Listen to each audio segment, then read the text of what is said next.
edition of the Bucks Report in the 2025 football season for the Covington Buccaneers. I'm with Coach Austin Morgan, and the Buccaneers are just coming off of a great win over Troy Christian, 49-14 on the scoreboard. But it was also a great win of the Bucks versus the Bucks because we didn't make very many mistakes. No, yeah, I agree. That's been our message for this really all year. Just be the best we can be, maximize ourselves. I thought the boys did a phenomenal job of taking that challenge on. What was really cool is our first 8 possessions that we had in that game. We had a total of 10 possessions. Our first 8 possessions, we scored 7 out of the 8. Mm-hmm. The one mistake we made was an interception. Offensively, that was basically the only mistake I can remember we had the whole entire game. But to be able to score and put together time-consuming drives in those 8 possessions was pretty impressive. Yeah, it's a whole unit, man. I mean, especially the O-line, those guys are working their butts off. So, yeah, it was cool. Okay, what also was really cool is the key possessions we had in that game was how much we controlled the clock. We had a 12-play possession, and then a 10-play possession, 9-play, 8-play, 7-play. Yeah. We ate up a lot of time. Yeah, that's something we kind of pride ourselves those long drives, because I think it's hard for any offense to drive the entire field with long drives and not screw something up, whether it's a snap, a misread, a misblock, a misread in the pass game. It's hard to go a long drive and not mess those up. So we talk about that a lot, to be able to having consistent drives and driving the field and be able to do what we do for a long period of time. I think it's hard to do, but we kind of have a little pride in that. What was really cool execution was our final possession in the first half. We had so little time left, and 3 plays we scored. Yeah, they did a great job of that 2-minute offense there, kind of putting in there.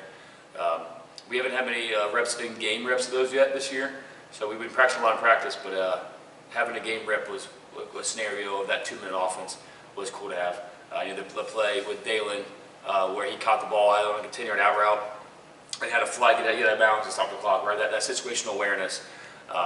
We haven't had, again, so many game reps, so it's good to see that the kids are taking practice stuff and applying it to the games. Okay, we had 336 yards of rushing out of our 404 yards of total offense. Mm-hmm. And we had 60 offensive plays, and Troy Christian only had 29 offensive plays. So it just showed how much we had our offense on the field throughout the entire game. So can you talk about, and also we had 8 running backs who accumulated the 336 rushing yards. So there are so many kids that had an impact on the game. So you talk about how important our rushing game was. Yeah, it's huge. It's kind of our identity a little bit offensively, to kind of be able to be tough and just hammer the ball down people's. So that was huge, and I think a big part of it was looking at the O-line. Like you mentioned, 8 running backs, right? And all of those guys that play running back throughout the game are all really good athletes, and I'm not taking anything away from them. But the fact that you can have that many different guys come in and have the same results, I think it speaks volumes to the O-line and their execution that they have right now, because they are operating on a pretty high level. As a unit, this week they had, again, one of their best grade outs. And how we grade out, again, is not just did you win your battle, it's did you do the right things. So our guys are just do the right things over and over and over again, which more often than not, you're going to win the battles when you do the things the right way. And what was also really cool too was you were able to put everybody in on the field. Mm-hmm.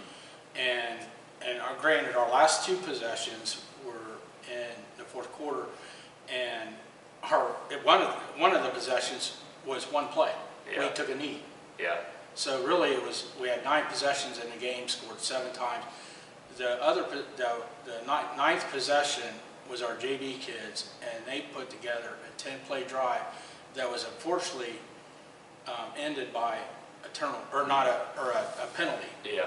We had that penalty, but those young players played really well in that drive. Yeah, that's cool to see, because we haven't had too many JV games this year, so those minutes are huge for those guys to get in there, especially in front of the crowd, and the environment, the atmosphere of Friday night, under those lights and everything. So that was cool for them to see that growth, and they did get a JV game too that next Saturday, which was awesome for them. Okay, well, on that drive, we had 2 freshmen that ran 4 carries for they combined for 46 yards. And that was Cooper Turner and Million Stafford, yeah. yes. And then our quarterback, Ryder Robbins, had a 20-yard run. It was impressive. Yeah. That's 62 yards. Yeah. And then I think Ryder also had one pass that he threw. I think it was to the Brown, Gavin Brown. Yeah, he did. Yeah. So the execution was really high level. Yeah, for those young players, and we were playing against their starters. Yeah. No, it was cool to see that. Kind of see, like, you know, they get reps for practice, but a lot of the reps are scout reps. Maybe at times they might get a few handful just the reps for the week with varsity stuff. So it's kind of cool seeing they're taking those limited amount of reps they're getting and trying to maximize the amount of those reps they have to go be able to show it on Friday night. Okay, so this week we're playing at Bethel. And Bethel's been a challenge for us, and every year.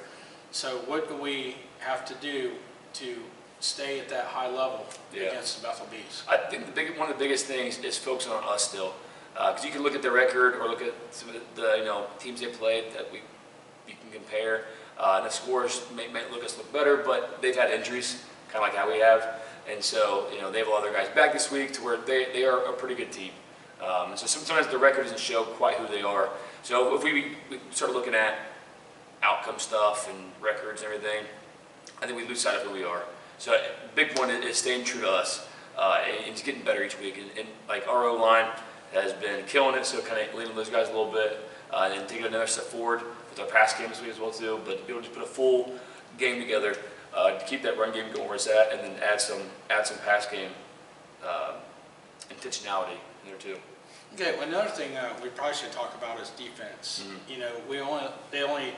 Troy Christian only had 29 offensive plays, and I think out of the entire game, we only had like 2 or 3 bad plays that we had defensively where they scored twice on them. But I thought our defensive performance was outstanding. We held them to negative yards rushing throughout the entire game.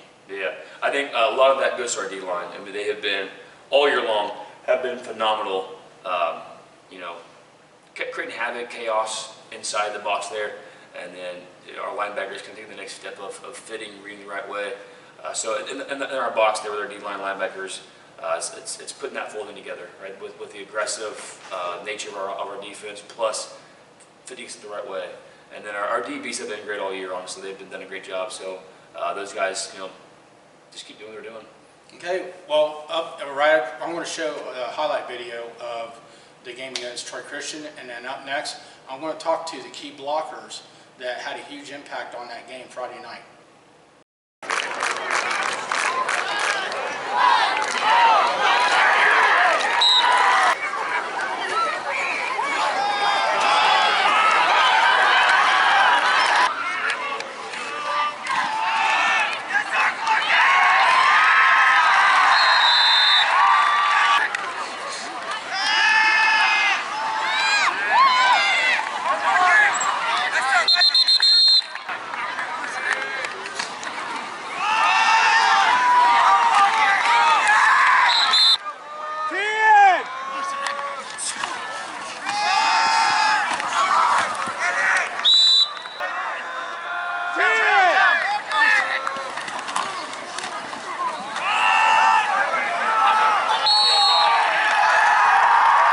Number 11, Christian Clark carries the ball in for a Covington touchdown.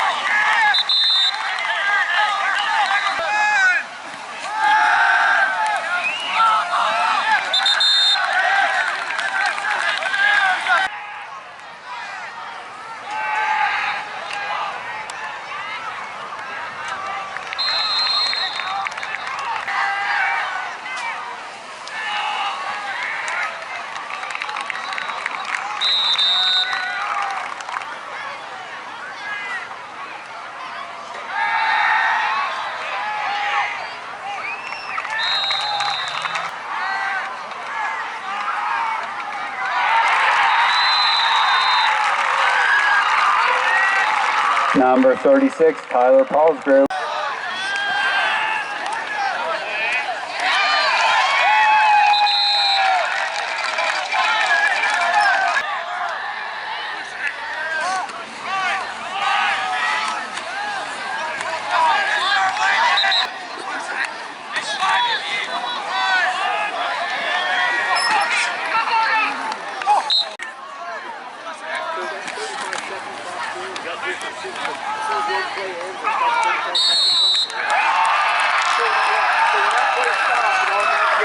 Number 11, Christian Clark carries the ball in for a Covington touchdown.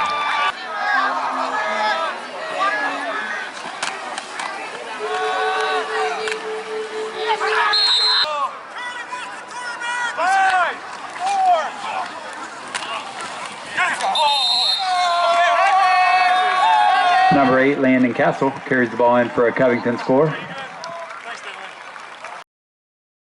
Welcome back to the BuccsReport. I'm here with the key blockers for Covington that had a lot of success against Troy Christian in a 49-14 win. So you guys realize that our offense had 60 offensive plays, and they only had 29 throughout the game. So, and some of the time-consuming drives we had in that game was your guys' blocking. So can each one of you talk about your mentality when you guys blocked Troy Christian's defense in that game? It was kind of just like, yeah, those kids are bigger than us, but that's not an excuse of why we can't go out there and play as hard as they do. Just go out there and swing first and hit hard. My mentality was stay low and put everything on the field and block till the end. For me, it was trust my rules. We do like certain steps for certain plays, and I just had to trust which step I was taking when I was taking them. I think the culture we built here puts us first, and us controlling games like that, having 60 plays to 20 plays on offense, and being able to control the game. I think we take pride in that here, and we're just going to keep doing it. Yeah, basically just going hard for 6 seconds. Like every play lasts about 6 seconds, just going all out every time. Yeah, it's just going our hardest, not thinking about how big they are, just knowing your roles and keep your legs driving. Yeah, I think it's just what we practice is keep at it for 6 seconds, like they said. Okay, we had 336 rushing yards in that game, and we had 8 different ball carriers, which was really cool to have that many different kids running the ball. So can you talk about the mentality of the runners and then how you guys were able to set them up on successful plays? I think it was just like we needed to do what they were trying to tell us to do, like create holes for them to run through. And I think as a team, we were just like setting our A's or B's or C calls and just going through there and making those holes for them to run. Yeah, our running backs, their mentality, they're just running through the holes, going as hard as they can. Most of it was us, but yeah, they got the credit. I think it doesn't matter who's carrying the ball back there. I think our mentality is just to move the ball forward, get first downs, and keep control of the game. I think, like I said before, trust your steps, create that gap for running back, and we'll shoot it. As me being a runner, I just trust my blockers. I trust them 100%. You guys are really good at blocking. I just trust what they do. For me personally, it's making sure that I have communication with my runners, making sure that if there's a problem, they can talk to us and we'll fix it. Yeah, same with the communication, just have us being trustworthy for them, and them having our trust in us so we can make holes and make plays. For me, it was just following my rules, and then it also helps, running backs are dogs. So. Okay, so in the passing part of the game, we only allowed 1 sack throughout the whole game. And I think that's when our JV players were out on the field, if I remember that. So you guys did really well in protecting our starting quarterback, Landon Castle, and he had some nice throws. So can you also talk about your protection in passing part of the game? I guess it's just like I think passing is more about like strong suits. It's like a line. So like for us to go out there and only allow like 1 sack, I think shows like how much we're like improving.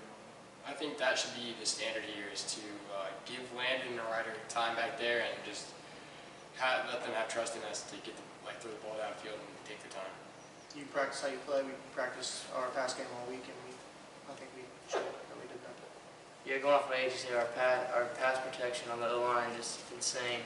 I don't think I don't think we have much competition on defense coming after us. So Okay, so this week we're playing at Bethel, another TRC team. The rest of our games are all TRC opponents. So what are you guys doing to prepare yourself for Bethel? You know, just because the record shows that they're having a losing streak doesn't mean we can't go out there and do what we do. I mean, they beat us in the past, but it's still not like an ideal mindset to have that. Now they're bad, but they're still going to come out here and like be a bad team. So just go out there and do what we do. Yeah, I don't think we're preparing for them. I think we're just trying to get ourselves better. I don't think our opponent really we care about them. Our motto is like Covington versus Covington, so I feel like we're just getting better for us, just do what we do. I think to prepare for them, we're watching film and we are lining up against their looks to prepare for what we're going to see Friday night. Anybody else? Well, hey, this is going to be another great week for the Covington Buccaneers as long as they give that maximum effort that they've given in the last few games. It's awesome. We got a lot of guys back from the injuries that they've suffered throughout the year. So there's a lot of success ahead. So for Ben Robinson, these great blockers for the Covington Buccaneers, good night and Go